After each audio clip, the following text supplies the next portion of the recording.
आपने माँ लक्ष्मी की उस मूर्ति को जरूर देखा होगा जिसमें दिखाया गया है एक बड़े से दरबार के अंदर बैठी माँ लक्ष्मी कमल के फूल के बीच किसी महारानी की तरह, सिर पर सोने का मुकुट, चार हाथ, दो हाथों में कमल का फूल, दो हाथों से बरसता हुआ सोना, गले में सोने की चैन या पुष्पमालाएं, सामने पड़े कंद मूल फल फूल और पास में रखे सोने के मटके। और हाँ, माँ लक्ष्मी का वाहन उल्लू क्यों है? अब सुनो ध्यान से। उस समय के ऋषियों का एडवर्टाइजमेंट प्लान था ये। ऋषियों ने जो शोध किया उसे कैसे लोगों तक पहुंचाया जाए, अपना इच्छा जाल कैसे बनाया जाए, कैसे लोगों को गुलाम बनाया जाए, कैसे लोगों को धार्मिक बनाएं। लक्ष्मी सिद्धि के इस लेक्चर में मैं आपको बताना चाहता हूँ कि इस सिद्धि को अच्छी तरह समझो, थोड़े अवेयर हो। हिंदू धर्म में बनाई गई इन मूर्तियों के पीछे आखिर कोई न कोई कारण तो रहा ही होगा। किसी भी चित्र, कहानी या पुस्तक का कोई न कोई अर्थ तो जरूर निकलता है। हमारे इसी हिंदू धर्म में छिपे रहस्यों को जानने के लिए लोग विदेश से आते हैं, क्योंकि उनके दिलो दिमाग में यह बात डाली गई है कि भारतीय लोग सुबह की शुरुआत भगवान का नाम लेकर करते हैं, उसकी पूजा करते हैं और रात को भी भगवान की पूजा करके ही सोते हैं। उनके भगवान भी बड़े अजीबोगरीब हैं।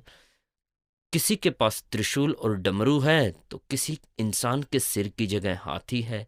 नहीं, वो अंग्रेज पूजने के लिए नहीं आते, इनके पीछे छिपे मनोविज्ञान को जानना चाहते हैं वो। इसीलिए हिंदू धर्म किसी महासागर की तरह है, और मेरी नज़र से देखोगे तो यह धर्म की तरह है ही नहीं, क्योंकि इसमें काफ़ी सरलता है। आजकल के किसी भी धर्मगुरु के आश्रम में जाओ, इन्हीं चित्रों को लेकर सभी ने अपनी अपनी अलग अलग साइकोलॉजी बना रखी है। मैं जो आपको बता रहा हूँ यह भी मॉडर्न साइकोलॉजी ही है। अगर आप समझ गए तो बड़े काम आएगी, नहीं तो मुझे तो अपना काम लगातार करते ही रहना है। हाँ, एक बात और, आज हम हमारे ही धर्म ग्रंथ, शास्त्र, वेद, पुराण, संस्कृति और सभ्यता से दरकिनार क्यों हो गए? नहीं, इनकी वजह अंग्रेज या मुसलमान नहीं थे। खैर, इसके बारे में मैं आपको आने वाले किसी और लेक्चर में बताऊंगा। पहले तो आज मैं लक्ष्मी सिद्धि को एक्सप्लेन करता हूँ। पहले हम लक्ष्मी सिद्धि को अच्छे से समझें। लक्ष्मी को समझो, उसको धन पैसे की देवी दिखाया गया है, लेकिन वास्तव में वो खुशी, स्वच्छता, वैभव और समृद्धि की देवी है। हाँ, इन्हीं के पीछे पीछे धन चला आता है, ये अलग बात है। कुछ लोग समझते हैं कि हम बहुत पैसा कमाएंगे तब खुशी मिलेगी। है इसका उल्टा। तुम खुश रहोगे तो माँ लक्ष्मी खुश होगी। और सिद्धि का मतलब होता है अंडरस्टैंडिंग। सिद्धि का मतलब होता है हासिल करना। सिद्धि का मतलब होता है सिद्ध करना। इसके और भी कई मतलब निकलते हैं, लेकिन फिलहाल यही काफी है। पुराने जमाने में सिद्धियां प्राप्त होती थी जप, तप, व्रत, संन्यास धारण करने से। अब जमाना बदल रहा है। पहले हम पानी भी तो बाहर कुओं से खींचकर घर में लेकर आते थे। आज बटन दबाओ और हमें तुरंत पानी मिल जाता है। ठीक इसी प्रकार आज सब कुछ आपके सामने काफी सरलता से हासिल होता जा रहा है। प्रोडक्ट हो, प्रॉपर्टी हो, मेडिसिन हो, यही इच्छा जाल है कि आपको मेहनत ना करनी पड़े और आपको घर बैठे सब कुछ अवेलेबल हो जाए। मैं देख पा रहा हूँ कि विज्ञान की इस उपयोगिता के कारण, सुख सुविधाओं के कारण हम अपनों से ही कितने दूर निकल गए। बाप बेटे से लड़ता है, बेटी माँ से, माँ सास से और सास बहू से। हर घर में अपनों को लेकर ही राजनीति चल रही है।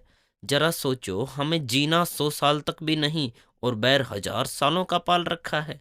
किसी कड़वी बात को अपने दिमाग में जिंदगी भर तक रखते हैं। अरे भाई, दिमाग का अच्छा इस्तेमाल करो। दिमाग बड़े काम की मशीन है। तुम माफ करना सीखो, दूसरों को माफ करो, हल्के हो जाओगे। माफ करना बहुत जरूरी होता है अच्छे संबंध बनाने के लिए। दूसरों की गलतियों को अपने दिमाग में मत रखो। तुमने भी तो गलतियां जरूर की होंगी, उन पर चिंतन मनन करो। खुद को भी माफ करो और दूसरों को भी।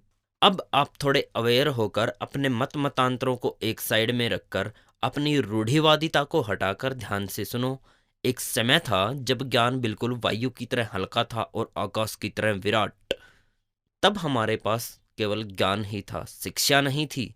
ज्ञान तब पुस्तकों या चित्रों में समाया ही नहीं था। उस समय कोई पुस्तक भी नहीं लिखी जाती थी। पीढ़ी दर पीढ़ी गुरु से शिष्य को ज्ञान मिलता था। उस समय केवल श्रुत प्रज्ञा द्वारा ज्ञान दिया जाता था। बड़े ही शांत वातावरण में गुरु अपनी कुटिया बनाकर रहते थे। वो शिष्य को अपने सानिध्य में रखकर ज्ञान देते थे। लिखने की परंपरा भी काफी सालों बाद शुरू हुई थी। अब सवाल उठता है कि गुरु को ज्ञान कहाँ से प्राप्त होता था। गुरु अपनी छठी इंद्री से ज्ञान को हासिल करते थे। सुबह शुभ मुहूर्त में उठकर बैठ जाते थे। उनके शरीर और दिमाग दोनों ही पवित्र होते थे। वो तुम्हारी तरह बाजारों में नहीं घूमते रहते थे। उनके दिमाग में जब शांत वातावरण में कोई संकल्प उभरता तो वह बड़ा पवित्र और मनुष्यों के काम आने वाला होता था। उसी को धर्म का नाम दिया गया है। धर्म चाहे कोई भी हो, तुम्हें सभी धर्मों का सम्मान करना चाहिए। लेकिन ज्ञान धीरे धीरे पुस्तकों में समाने लगा। चित्रों में ज्ञान का वर्णन किया गया। यह भी बड़ा जरूरी रहा होगा। देवी देवताओं के चित्रों में बड़े ही रहस्यमय संदेश छुपाए गए। फिर इनकी पूजा अर्चना शुरू हुई। जिनको इनके सही मैसेज मिल गए उन्होंने इनको पूजना व्यर्थ समझा होगा। अब भी धर्मशास्त्रों के ओरिजिनल मैसेज छुपाए ही हुए हैं। इन मूर्तियों को पूजने की बजाय इनमें कर्म का संदेश छुपा हुआ है। अच्छा, मुझे एक बात बताओ कि आपने बाजार से एक शैम्पू का पैकेट खरीदा, उस पर एक सुंदर मॉडल या फिर किसी स्मार्ट हीरोइन की फोटो लगी है। आप उसको बिल्कुल नहीं पूजते, आखिर क्यों? क्योंकि आपको पता है कि मुझे इस पैकेट के अंदर जो शैम्पू है उसी से मतलब है, वही मेरे बालों में निखार लेकर आएगा। ठीक इसी तरह हमें देवी देवताओं के चित्रों से मतलब नहीं रखना। उनके चित्रों में साफ सवच सटीक क्रम के सिद्धांत छुपे हुए हैं, उनको समझो। अब माँ लक्ष्मी के चित्र का वर्णन करते हुए हम सबसे पहले उनके मुकुट पर आते हैं, जो स्वाभिमान का प्रतीक है, जो हमें बताता है कि किसी भी काम को शुरू करने से पहले हमारे अंदर सेल्फ कॉन्फिडेंस होना चाहिए। अपने कर्म और व्यवहार में हम स्वाभिमानी बनेंगे, तभी लोग हम पर विश्वास करेंगे ना। सभी स्वाभिमानी लोग अपने सिर पर मुकुट रखते थे। अपने कर्म और व्यवहार में हम स्वाभिमानी बनेंगे, तभी लोग हम पर विश्वास करेंगे ना। सभी स्वाभिमानी लोग अपने सिर पर मुकुट रखते थे। राजा महाराजा सरदार आज भी पग रखते हैं। अंग्रेज हैट रखते थे। हिटलर भी अपने सिर पर कैप रखता था। स्वाभिमानी बनो। अब चेहरे पर आओ। माँ लक्ष्मी का चेहरा बिल्कुल चंद्रमा की तरह गोल, ललाट बिल्कुल सपाट, न चिंता न डर के हाव भाव। यह चेहरा हमें बताता है कि हर सिचुएशन में अपने चेहरे पर कंट्रोल रखो, नहीं तो लोग तुम्हारा फायदा उठा लेंगे और तुम्हें पता भी नहीं चलेगा। तुम किसी को मत बताते फिरो कि मैं तकलीफ में हूं, मेरी यह समस्या है। नहीं, दूसरों के सामने अपने दुख मत गिनवाओ। हमेशा स्थिर रहो। न उनको अपनी तकलीफें बताओ और ना ही बुरे हालात। अपने चेहरे के स्वामी बनो। माँ लक्ष्मी के गले में पड़ी चैन या फिर फूल मालाएं दर्शाती हैं कि अपने काम को लगातार करो, बार बार करो। किसी मौसम, परिस्थिति या फिर घटना के कारण रुको मत। अपना चेन सिस्टम बनाओ। अपने काम को रोकने की बजाय बढ़ाओ। जैसे बड़ी बड़ी एमएलएम कंपनीज काम करती हैं, उन्होंने अपना चेन सिस्टम बड़ा मजबूत बना रखा है। तुम चाहो तो अपने विचारों का चेन सिस्टम बना सकते हो। जैसे कि धर्मगुरु प्रवचन देते हैं, मोटिवेशनल स्पीकर स्पीच देते हैं और लीडर भाषण देते हैं। बस तुम अपने हुनर की कंटिन्यूटी बनाए रखो। चाहे हर रोज थोड़ा थोड़ा ही काम करो, खुद पर काम करो, लगातार करो। अब हाथों पर आते हैं। माँ लक्ष्मी के दो हाथों में रखे फूल दर्शाते हैं कि हमेशा हल्के रहो, खुश रहो। ना कि खुद खुश रहो, दूसरों को भी खुश रखो। बस तुम हर काम को फूल की तरह महकते हुए करते रहो। फूल दर्शाते हैं कि अच्छे इंसान के चरित्र से भी खुशबू आती है, जो किसी इत्र की तरह कभी खत्म नहीं होती, बल्कि बढ़ती ही रहती है। उसके अच्छे कर्मों के कारण लोग उनके चरित्र का गुणगान करते हैं। तुम अगर फूल के संदेश को अच्छे से समझोगे तो इस संसार में कमलवत हो जाओगे। जैसे कि कमल का फूल कीचड़ में रहकर भी अपना सिर कीचड़ से ऊपर उठाए रहता है, ऐसे ही तुम भी इस इच्छा जाल रूपी संसार में खुद को लिप्त मत करो। बल्कि इस इच्छा जाल से अपनी गर्दन ऊपर करो, ताकि तुम्हें इस जाल में फंसे लोग बड़े ही उतावले नजर आएं और तुम बिल्कुल शांत, किसी संत की तरह शांत। अब हम माँ लक्ष्मी के वाहन उल्लू पर आते हैं। आपके मन में भी यह प्रश्न तो जरूर उठा होगा कि माँ लक्ष्मी का वाहन आखिर उल्लू क्यों है, जबकि कुछ लोग तो उल्लू को एक अच्छा पक्षी भी नहीं मानते हैं। चलो आज हम उल्लू के एटीट्यूड को समझते हैं। उल्लू का एटीट्यूड कंसंट्रेशन को दर्शाता है, जिसकी खुली आंखें दर्शाती हैं कि अगर तुम तटस्थ हो सको तो उल्लू की तरह तटस्थ होकर काम करो, अपने आप पर फोकस हो जाओ, दुनिया की परवाह किए बिना। अगर आपको अपने विजन पर काम करना है तो रात भर भी जागो उल्लू की तरह। सप्ताह में 1 दिन या फिर महीने में 2 दिन अगर रात को जागना पड़े तो अपने विजन के लिए जागो, उल्लू की तरह तटस्थ होकर काम करो। देखना कभी रात भर जाग कर जब आप काम करोगे या सोचोगे शांत वातावरण में, तो आपके दिमाग से ऐसे नए विचार उभर कर आएंगे कि आप खुद आश्चर्यचकित रह जाओगे। अब एक बार फिर हम माँ लक्ष्मी के हाथों पर आते हैं। माँ लक्ष्मी के 4 हाथ जो दर्शाते हैं अपने दिमाग को चारों दिशाओं में दौड़ाओ, अपनी शाख को, अपने बिजनेस को, अपने चरित्र को दुनिया के चारों कोनों में पहुंचा दो।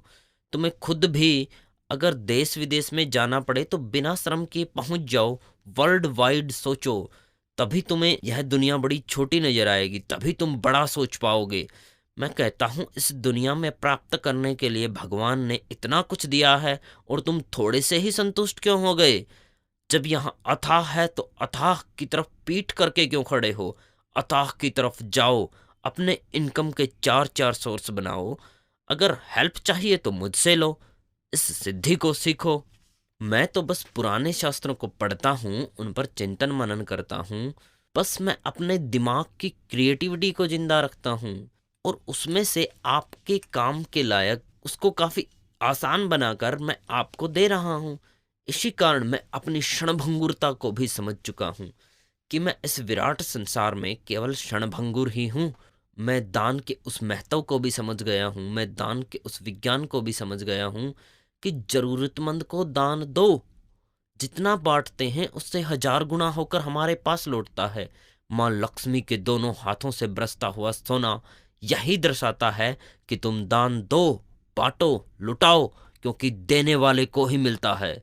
चाहे आप इंफॉर्मेशन के रूप में दो, टेक्नोलॉजी के रूप में दो, या फिर धर्म के रूप में दो, चाहे तुम बिना किसी कारण दो, थोड़ा सा दान जरूर करो, लेकिन मन में हासिल करने का भाव ना हो, छीना झपटी ना हो, वही असली दान है।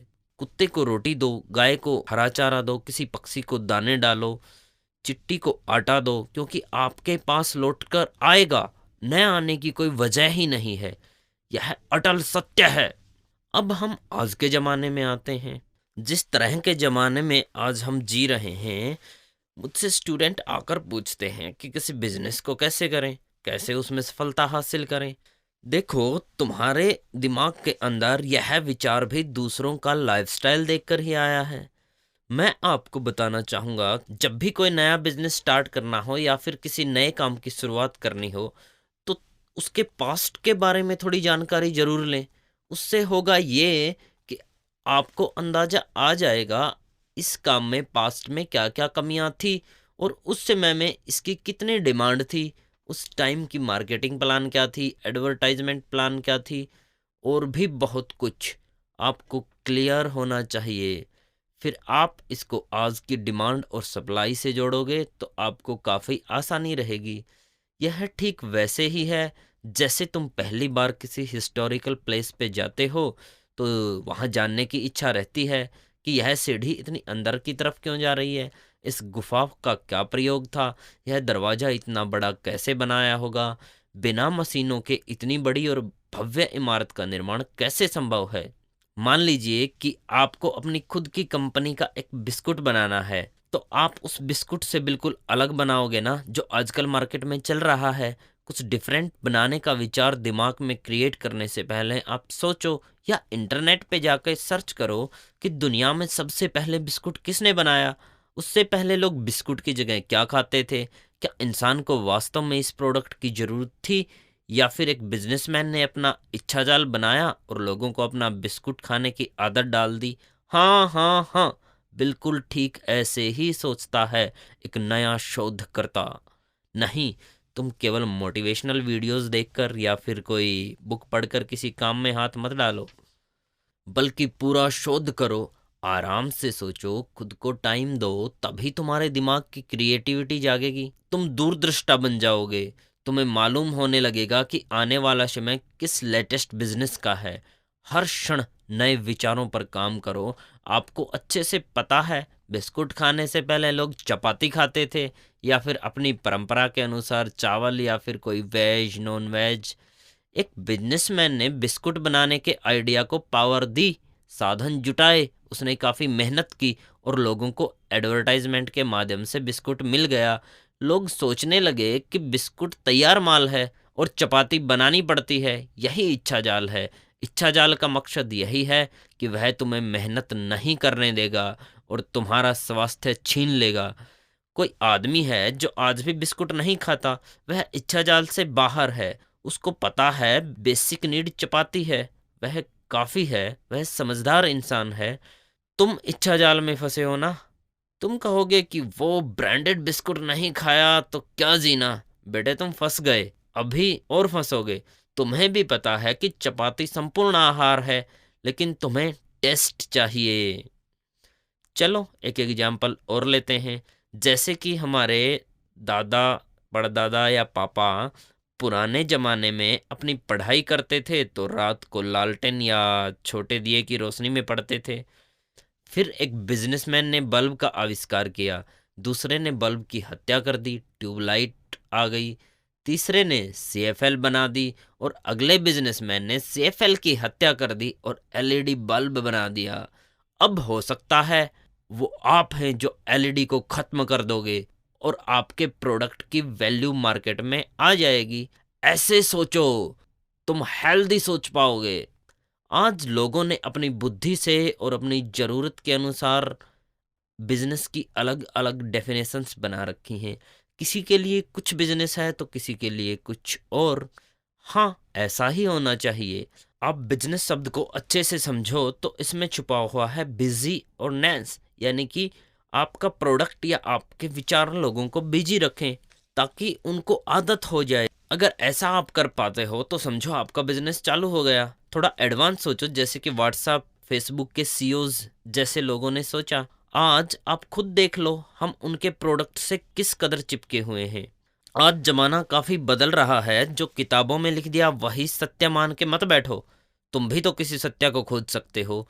तुम भी तो उस मूवी की स्क्रिप्ट लिख सकते हो जो आने वाले समय में दुनिया की सबसे ज्यादा पैसे कमाने वाली मूवी होगी। तुम भी तो किसी शानदार भव्य इमारत का निर्माण कर सकते हो। अपनी संभावनाओं के पिटारे को खोलो, देखो चारों ओर देखो, सब कुछ बदल रहा है, फिर तुम क्यों नहीं।